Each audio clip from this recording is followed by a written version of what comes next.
ओम शांति। आज अव्यक्त बाबा की 2 फरवरी 69 की अव्यक्त मिलन के अनुभव की विधि की मुरली पढ़ रहे हैं। प्रेम स्वरूप बच्चे, ज्ञान सहित प्रेम जो होता है वही यथार्थ प्रेम होता है। आप सभी का प्रेम रस बाप दादा को भी खींच लाता है। सभी बच्चों के दिल के अंदर एक आशा दिखाई दे रही है। वह कौन सी? कई बच्चे ने संदेश भेजा कि आप हमें भी अपने अव्यक्त वतन का अनुभव कराओ। यह सभी बच्चों की आशाएं अब पूर्ण होने का समय पहुंच ही गया है। आप कहेंगे कि सभी संदेशी बन जाएंगे, लेकिन नहीं। अव्यक्त वतन का अनुभव भी बच्चे करेंगे, लेकिन दिव्य बुद्धि के आधार पर जो आप अलौकिक अनुभव कर सकते हो, वह दिव्य दृष्टि द्वारा करने से भी बहुत लाभदायक, अलौकिक और अनोखा है। इसीलिए जो भी बच्चे चाहते हैं कि अव्यक्त बाप से मुलाकात करें, वह कर सकते हैं। कैसे कर सकते हैं? इसका तरीका सिर्फ यही है कि अमृत वेले याद में बैठो और यही संकल्प रखो कि अब हम अव्यक्त बाप दादा से मुलाकात करें। जैसे साकार में मिलने का समय मालूम होता है था तो नींद नहीं आती थी और समय से पहले ही बुद्धि द्वारा इसी अनुभव में रहते थे, वैसे अब भी अव्यक्त मिलन का अनुभव प्राप्त करना चाहते हो तो उसका बहुत सहज तरीका यह है, अव्यक्त स्थिति में स्थित होकर रूह रूहान करो तो अनुभव करेंगी कि सचमुच बाप के साथ बातचीत कर रहे हैं। और इसी रूह रूहान में जैसे संदेशियों को कई दृश्य दिखाई ये है, वैसे ही बहुत गुह्य गोपनीय रहस्य बुद्धि योग से अनुभव करेंगे। लेकिन एक बात यह अनुभव करने के लिए आवश्यक है, वह कौन सी मालूम है? अमृत वेले की अव्यक्त स्थिति में वही स्थित हो सकेंगे जो सारा दिन अव्यक्त स्थिति में और अंतर्मुख स्थिति में स्थित होंगे। वही अमृत वेले यह अनुभव कर सकेंगे। इसीलिए अगर स्नेह है और मिलने की आशा है तो यह तरीका बहुत सहज है। करने वाले कर सकते हैं और मुलाकात का अनोखा अनुभव प्राप्त कर सकते हैं। वतन में बैठे बैठे कई बच्चों के दिलों की आवाज़ पहुंची रहती है। आप सोचते होंगे शिव बाबा बहुत कठोर है, लेकिन जो होता है उसमें रहस्य और कल्याण है। इसीलिए जो आवाज़ पहुंचती है वह सुनकर के हर्षता रहता हूँ। क्या बाप दादा निर्मोही है? आप अभी बच्चे निर्मोही बने हो तो बाप दादा निर्मोही और बच्चों में शुद्ध मोह तो मिलन कैसे होगा? बाप दादा में शुद्ध मोह है। साकार बाबा का बच्चों में शुद्ध प्यार था। शिव बाबा का नहीं है, बाप दादा का है। जैसा हमारा है वैसा नहीं। शुद्ध मोह बच्चों से भी जास्ती है, लेकिन बाप दादा और बच्चों में एक अंतर है। वह शुद्ध मोह में आते हुए भी निर्मोही है और बच्चे शुद्ध मोह में आते हैं तो कुछ स्वरूप बन जाते हैं, या तो प्यारे बनते या तो न्यारे बनते। लेकिन बाप दादा न्यारे और प्यारे साथ साथ बनते हैं। यह अंतर जो रहा हुआ है, इसको जब मिटाएंगे तो क्या बनेंगे? अंतर्मुक्त, अव्यक्त, अलौकिक। अभी कुछ कुछ लौकिकपन भी मिल जाता है, लेकिन जब यह अंतर खत्म कर देंगे तो बिल्कुल अलौकिक और अंतर्मुखी अव्यक्त फरिश्ते नजर आएंगे। इस साकार वतन में रहते हुए भी फरिश्ते बन सकते हो। आप फिर कहेंगे आप वतन में जाकर फरिश्ता क्यों बने? यहाँ ही बनते। लेकिन नहीं, जो बच्चों का काम वह बच्चों को साजे, जो बाप का कार्य है वह बाप ही करते हैं। बच्चों को अब पढ़ाई का शो दिखाना है, टीचर को पढ़ाई का शो नहीं दिखाना है। टीचर को पढ़ाई पढ़ानी होती है, स्टूडेंट को पढ़ाई का शो दिखाना होता है। शो केस में शक्तियों को पांडव को आना है, बाप दादा तो है ही गुप्त। अभी सभी के दिल में यही संकल्प है कि अब जल्दी जल्दी ड्रामा की सीन चलकर ख़त्म हो, लेकिन जल्दी होगी, हो सकती है, होगी या हो सकती है। भावी जो बनी हुई है वह तो बनी ही रहेगी। लेकिन बनी हुई भावी में यह इतना नज़र आता है कि अगर कल पहले मुआफिक संकल्प आता है तो संकल्प के साथ अवश्य पहले भी पुरुषार्थ तीव्र किया होगा। तो यह भी संकल्प आता है कि ड्रामा का सीन जल्दी पूरा कर सभी अव्यक्त वतनवासी बन जाएं। बनना तो है, लेकिन आप बच्चों में इतनी शक्ति है जो अव्यक्त वतन में भी व्यक्त में खींच कर ला सकते हो। अव्यक्त वतन का नक्शा व्यक्त वतन में बना सकते हो। आशय तो हर एक की बहुत है, ऐसे ही पहुंचती है जैसे इस साकार दुनिया में बहुत बड़ी ऑफिस होती है टेलीफोन और टेलीग्राफ की, वैसे ही बहुत शुद्ध संकल्प की तारे वतन में पहुंचती है। अभी क्या करना है? कई बच्चों के कुछ लोक संग्रहपति प्रश्न भी है, वह भी पहुंचते हैं। कई बच्चे पूछते हैं कि साकार द्वारा तो यह कहा कि सूक्ष्म वतन में है ही नहीं, तो बाबा कहाँ गए? कहाँ से मिलने आते हैं? कहाँ यह संदेश भेजते हैं? क्यों भोग लगाते हो? इसका भी राज है। क्यों कहा गया है? इसका मूल कारण यही है, जैसे आप लोगों ने देखा होगा कि कभी कभी छोटे बच्चे जब कोई चीज़ के लिए पीछे लग जाते हैं तो वह चीज़ भले अच्छी भी होती है, लेकिन हद से ज़्यादा उस चीज़ के पीछे पड़ जाते हैं तो बच्चों से क्या किया जाता है? वह चीज़ उनकी आंखों से छिपा कर यह कहा जाता है ही नहीं। इसीलिए ही कहा जाता है इसकी जो एक्स्ट्रा लगन लगी गई है वह कुछ ठीक हो जाए। इसी रीति से वर्तमान समय कई बच्चे इन्हीं बातों में कुछ चटक गए थे, तो उनको छुड़वाने के लिए साकार में कहते थे कि यह सूक्ष्म वतन है ही नहीं। तो यह भी बच्चों की इस बात से बुद्धि हटाने के लिए कहा जाता है। लेकिन इसका भाव यह नहीं है कि अगर बच्चों से ये चीज़ छुपाई जाती है तो वो चीज़ ख़त्म हो जाती है। नहीं, यह एक युक्ति है चकटी हुई चीज़ से छुड़ाने की। तो यह भी युक्ति की, अगर सूक्ष्म वतन नहीं तो भोग कहाँ लगाते हो? इसी रस्म रिवाज को कायम क्यों रखा? कोई भी ऐसा कार्य होता तो खुद भी संदेश क्यों पूछवाते हैं?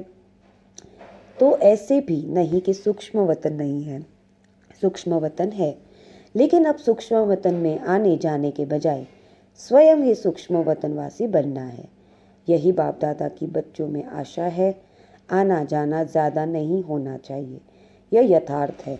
कमाई किस में है? लेकिन तो बाप बच्चों की कमाई को देखते हैं और कमाई के लायक बनाते हैं। इसलिए यह सभी रहस्य बोलते रहो। अभी समझा कि क्यों कहा था और अब क्या है? सूक्ष्म वतन में अव्यक्त अनुभव को अनुभव करो, सूक्ष्म स्थिति को अनुभव करो। आने जाने की आशा अल्पकाल की है। अल्पकाल के बजाय सदा अपने को सूक्ष्म वतनवासी क्यों नहीं बनाते? और सूक्ष्म वतनवासी बनने से ही बहुत वंडरफुल अनुभव करेंगे। खुद आप लोग वर्ण करेंगे कि यह अनुभव और संदेशियों के अनुभव में कितना फ़र्क है। वह कमाई नहीं, यह कमाई भी है और अनुभव भी। तो एक ही समय दो प्राप्ति हो वह अच्छा, या एक ही चाहते हो?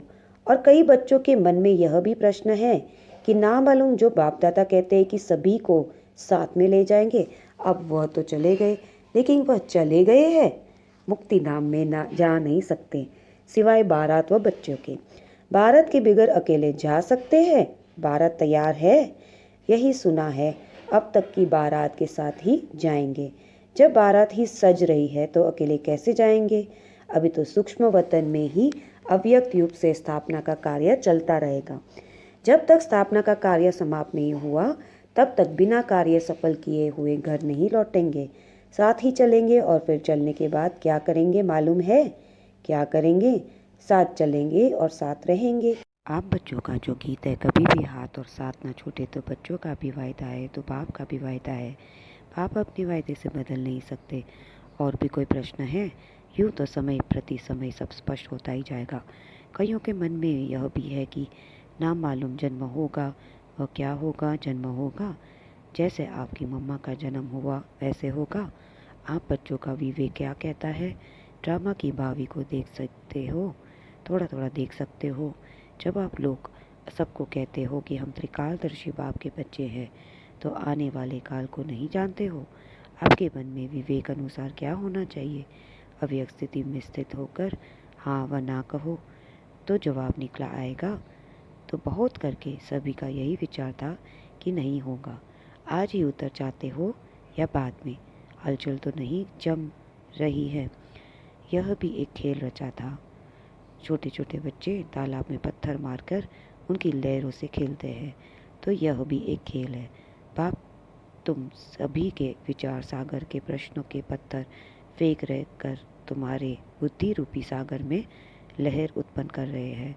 उन्हीं लहरों का खेल बाप दादा देख रहे हैं। आप सबके साथ ही अव्यक्त रूप से स्थापना के कार्य में लग रहे हैं। जब तक स्थापना का पाठ है तब तक एक अव्यक्त रूप से आप सभी के साथ ही है। समझ गए? वतन में मम्मा कोई मर्ज गया था। पता है क्या बात चली? जैसे साकार रूप में साकार वतन में मम्मा बोलती थी कि बाबा आप बैठ रहिए, हम सभी काम कर लेंगे। इसी ही रीति से वतन में भी यही कहा कि हम सभी कार्य स्थापना के जो करने हैं वही करेंगे। आम बच्चों के साथ ही बच्चों को बहलाते रहिए, ऐसे ही साकार में कहती थी। वही वतन में रूहान चली। आप सभी के मन में तो होगा ही कि हमारी मम्मा कहाँ गई। अभी यह राज इस समय स्पष्ट करने का नहीं है। कुछ समय के बाद सुनाएंगे कि वह कहाँ और क्या कर रही है। स्थापना के कार्य में भी यादगार है, लेकिन भिन्न नाम रूप से।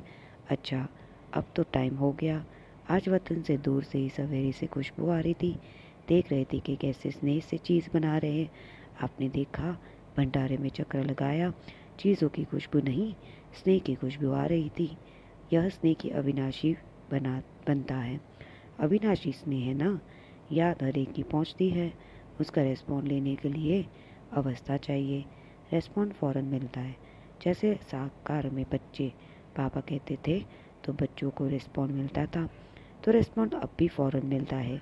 लेकिन बीच में व्यक्त भाव को छोड़ना पड़ेगा, तभी रिस्पॉन्ड को सुन सकेंगे। अब तो और ही ज़्यादा चौड़ा और सर्विस करने का अनुभव कर सकते हैं। अब अव्यक्त होने के कारण एक और क्वालिटी बढ़ गई है। कौन सी मालूम है? वह यह है, पहले तो बाहरयामी था, अभी अंतर्यामी हो गया हूँ। व्यक्त स्थिति अव्यक्त स्थिति में जानने की आवश्यकता नहीं रहती। स्वतः ही एक सेकंड में सभी का नक्शा देखने में आ रहा है। इसलिए कहते हैं कि पहले एक से एक और गुण बढ़ गया। अव्यक्त स्थिति में तो खुशबू से ही पेट भर जाता था। आप लोगों को मालूम है, एक मुख्य शिक्षा बाप बच्चों के प्रति दे रहे हैं। अब सर्विस तो करनी ही है। यह तो सभी बच्चों की बुद्धि में लक्ष्य है और लक्ष्य को पूर्ण भी करेंगे। लेकिन यह लक्ष्य को पूर्ण करने के लिए बीच में एक मुख्य विघ्न आएगा। वह कौन सा पता है? मुख्य विघ्न सर्विस में बाधा डालने के लिए कौन सा आएगा? सभी के लिए नहीं, मेजॉरिटी के लिए आएगा। वह कौन सा विघ्न है? पहले से ही बता देते हैं। सर्विस करते करते यह ध्यान रखना कि मैंने यह किया, मैं ही यह कर सकता हूँ। यह मैंपन आना, इसको ही कहा जाता है ज्ञान का अभिमान, बुद्धि का अभिमान, सर्विस का अभिमान। इन रूपों में आकर चलकर विघ्न आएंगे, लेकिन पहले से ही इस मुख्य विघ्न को आने नहीं देना। इसके लिए सदा एक शब्द याद रखना कि मैं निमित्त हूँ। निमित्त बनने से ही निराकारी, निरंकारी और नम्रचित निरसंकल्प अवस्था में रह सकते हैं। अगर मैंने किया, मैं आया, तो मालूम है क्या होगा? जैसे निमित्त बनने से निराकारी, निरंकारी, निरसंकल्प स्थिति होती है, वैसे ही मैं आने से मगरूरी, मुरझाइश, मायूसी आ जाएगी। उसकी फिर रिजल्ट क्या होगी? आखिर अंत में उसकी रिजल्ट यही होती कि चलते चलते जीते हुए भी मर जाते हैं। इसके लिए मुख्य शिक्षा को हमेशा साथ रखना कि मैं निमित्त हूँ। निमित्त बनने से कोई भी अहंकार उत्पन्न नहीं होगा। नहीं तो अगर मैंपन आ गया तो मतभेद के चक्र में आ जाएंगे। इसके लिए इन अनेक व्यर्थ के चक्करों से बचने के लिए स्वदर्शन चक्र को याद रखना, क्योंकि जैसे जैसे महारथी बनेंगे वैसे ही माया भी महारथी रूप में आएगी। साकार रूप में अंत तक कर्म करके दिखाया। क्या कर्म करके दिखाया? याद है? वह शिक्षा दी है यही कि निरंकारी और निर्माणचित होकर एक दो में प्रेम प्यार से चलना है। एक माताओं का संगठन बनाना है। जैसे कुमारियों को ट्रेनिंग क्लास किया है, वैसे ही माताओं जो मददगार बन सकती है और है, उनको मधुबन में संगठन रखना। कुमारियों के साथ माताओं का संगठन के समय फिर आना होगा। स्नेह को देखते हैं तो ड्रामा याद आता है। ड्रामा जब बीच में आता है तो साइलेंस हो जाते। स्नेह में आए तो क्या हाल हो जाएगा, नदी बन जाएंगे। लेकिन नहीं ड्रामा, जो कर्म हम करेंगे वह फिर सभी करेंगे, इसीलिए साइलेंस। अगर सभी साथ होते, जो अंतिम कर्मातिक अवस्था का अनुभव था वह ड्रामा प्रमाण और होता। लेकिन था ही ऐसे, इसलिए थोड़े ही समय सामने होते भी जैसे सामने नहीं थे।